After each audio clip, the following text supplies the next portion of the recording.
요즘 ETF 투자하시는 분들 많으시죠? 매주 화요일에는 저금리를 이기는 ETF 시간 마련하고 있습니다. 오늘 스튜디오에 하나금융투자 김수환 대리 나오셨습니다. 대리님 안녕하세요. 네, 안녕하십니까. 네. 한 주 동안 먼저 글로벌 시장 동향부터 점검해 볼 텐데요. 네. 대리님 9월 FOMC 결과가 지난주에 나왔잖아요. 네. 시장이 충격과 약간의 반등을 오고 가고 있습니다.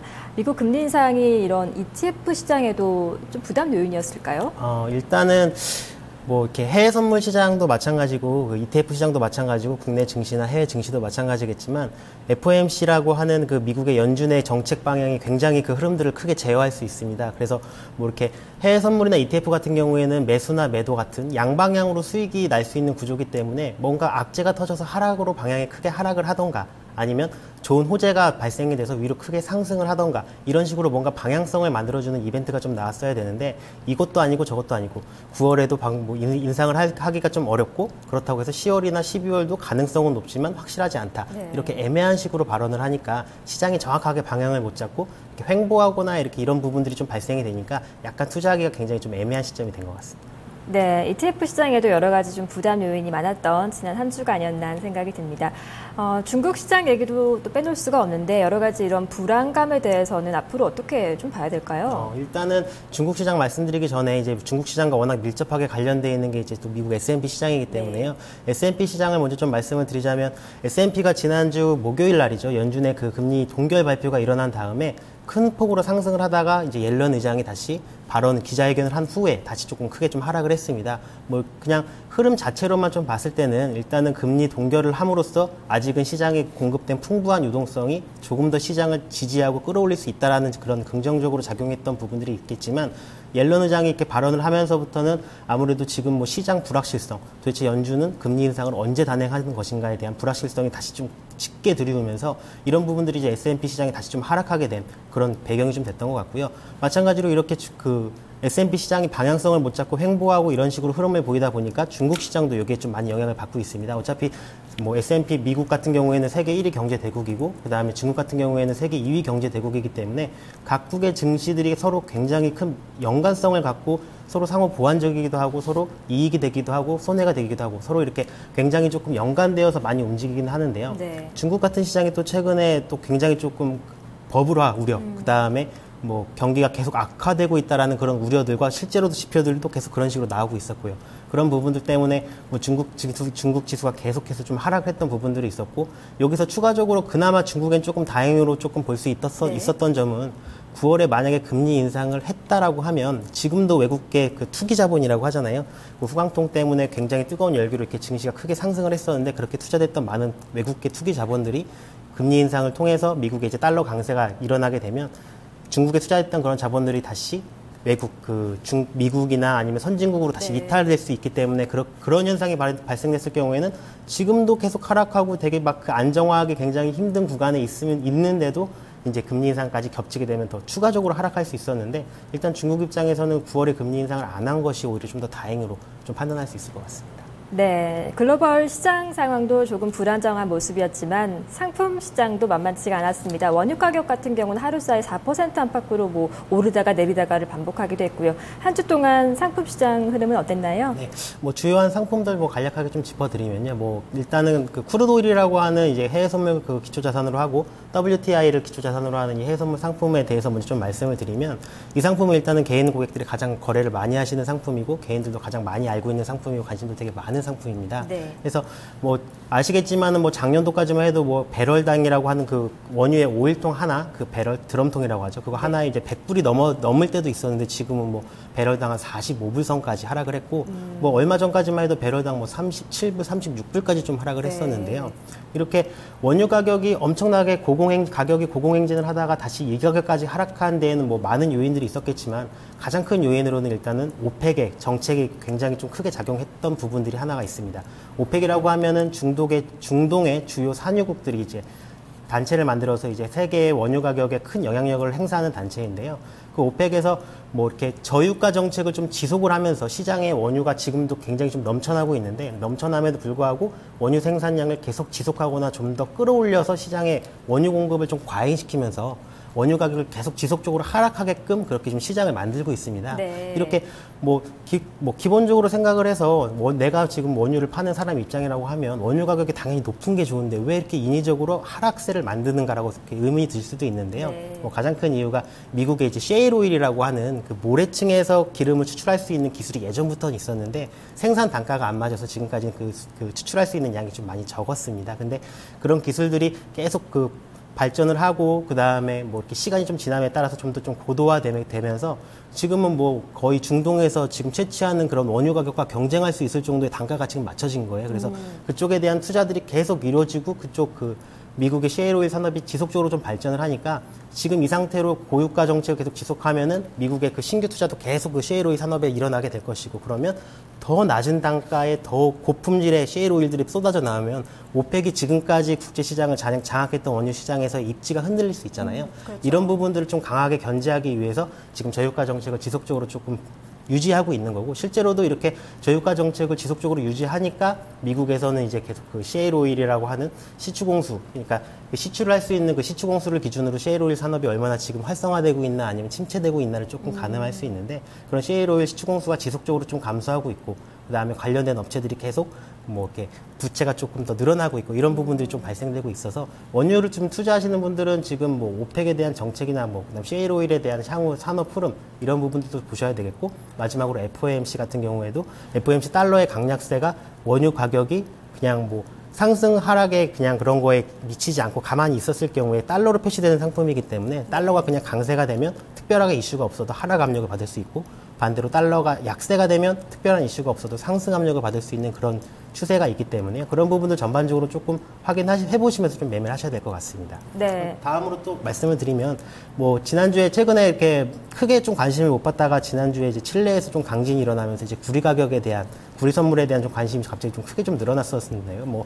고객들께서도 좀 많이 전화해서 좀 물어보셨었어요. 네. 갑자기 좀 구리 가격이 계속 좀 하락을 하다가 갑자기 좀 반등을 했는데 이거 장기적으로 좀 더 반등할 수 있겠느냐고 이렇게 많이 문의를 하셨었는데 구리 가격이 반등하기 위해서는 가장 중요한 거는 중국에 관련된 지표입니다. 왜냐하면 중국에서 세계에서 생산되는 구리의 거의 상당량을 거의 중국에서 지금 소진하고 있기 때문에 중국의 경제 지표가 계속 좀 좋게 나오고 산업들이 활성화되면 구리 가격이나 구리 선물 가격이 지금 반등을 할 수 있겠지만 지금 최근에 흐름들이 전부 다 중국 관련된 지표들이나 이런 흐름들이 굉장히 좀 안 좋게 나오고 있기 때문에 구리 가격은 칠레 같은 그런 지진 때문에 잠시 동안 공급적인 이슈로 인해서 가격이 상승할 수 있겠지만 중장기적으로는 아직도 좀 상승하려면 중국 관련된 지표를 좀 꾸준히 보시고 그 다음에 투자를 하셔야 되고 아직 매수로 보시기에는 좀 시기가 이르다 이렇게 좀 말씀드렸고요. 현재 지금 시점에서도 만약에 누군가께 여쭤보신다면 지금 동일한 시향으로 말씀드리면 될 것 같습니다. 네, 원유 가격은 전반적인 횡보, 구리 가격은 다시 하락세 이어갔고요. 중국 경기가 어느 정도 회복이 이루어지는지가 일단 가장 중요한 관전 포인트가 되겠네요.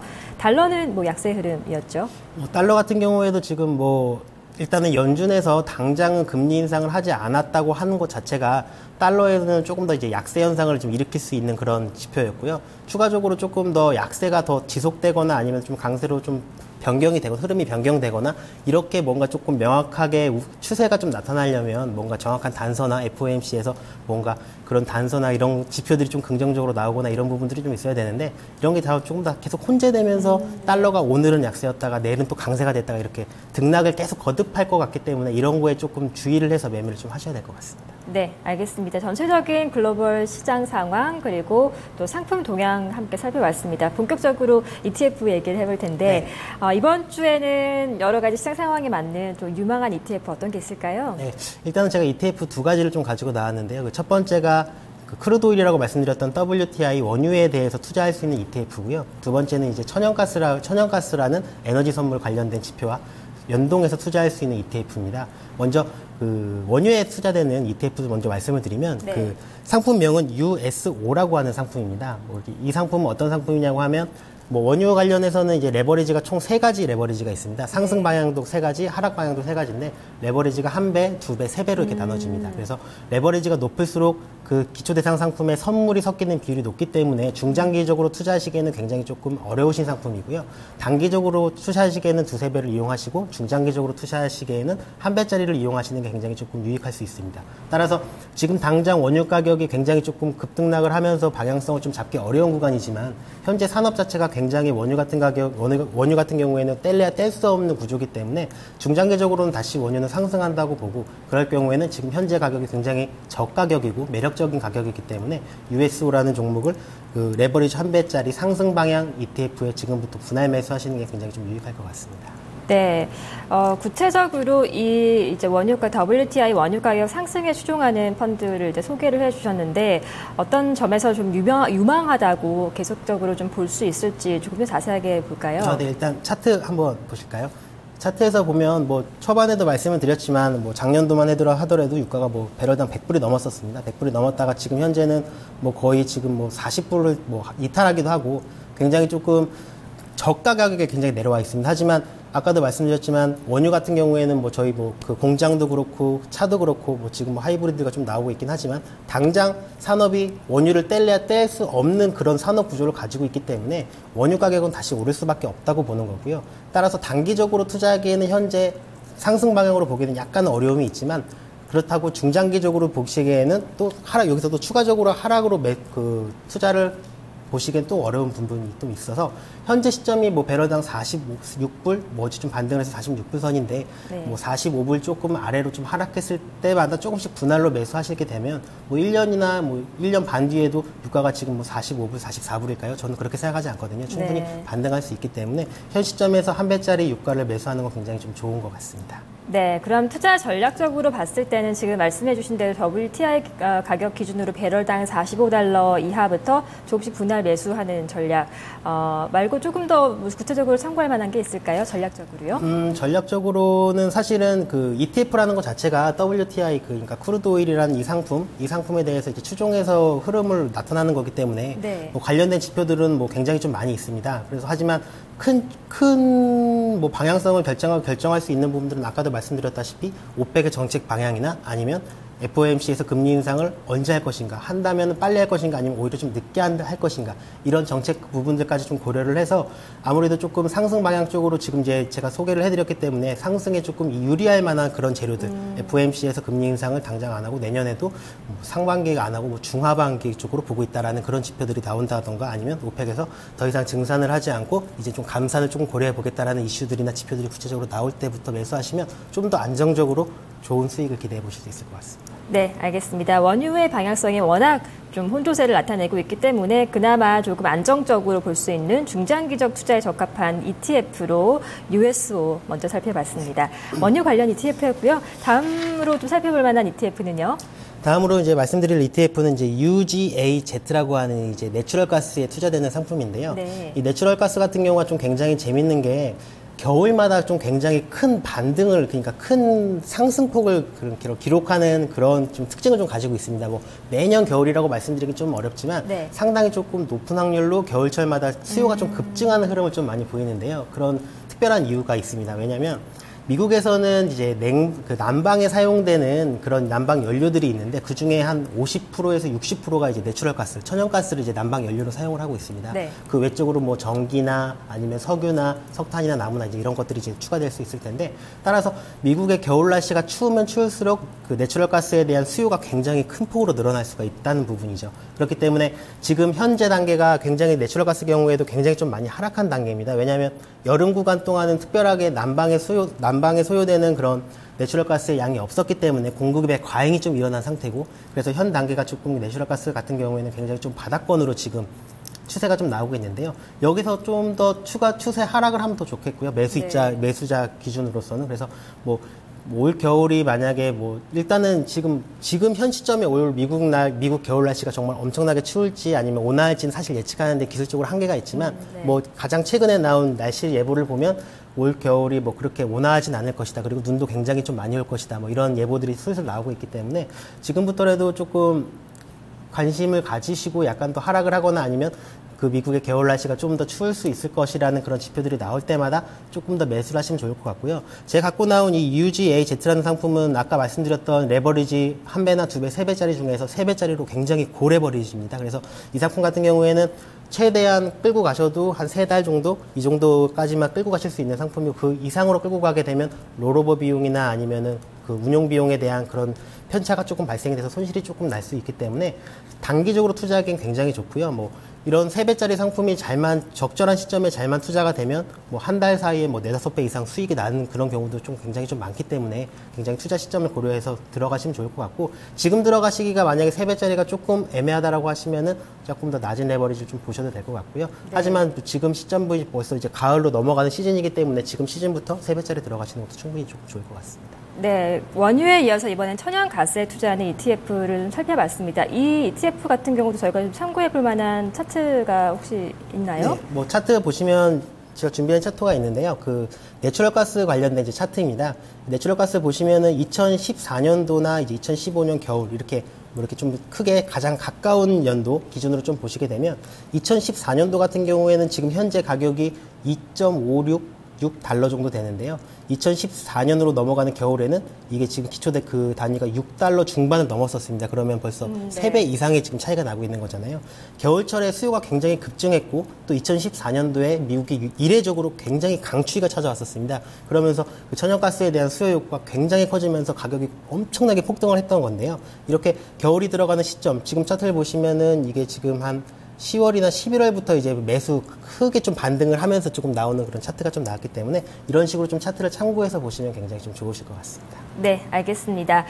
미국 계절이 가을로 넘어가는 지금 시점부터 하락시마다 분할해서 매수하는 것이 좋겠다. 두 번째 ETF UGAG까지 살펴봤습니다. 대리님 오늘 말씀 고맙습니다. 고맙습니다. 저금리를 이기는 ETF 시간에 오늘 원유와 천연가스와 관련한 ETF 두 가지 상품 살펴봤습니다.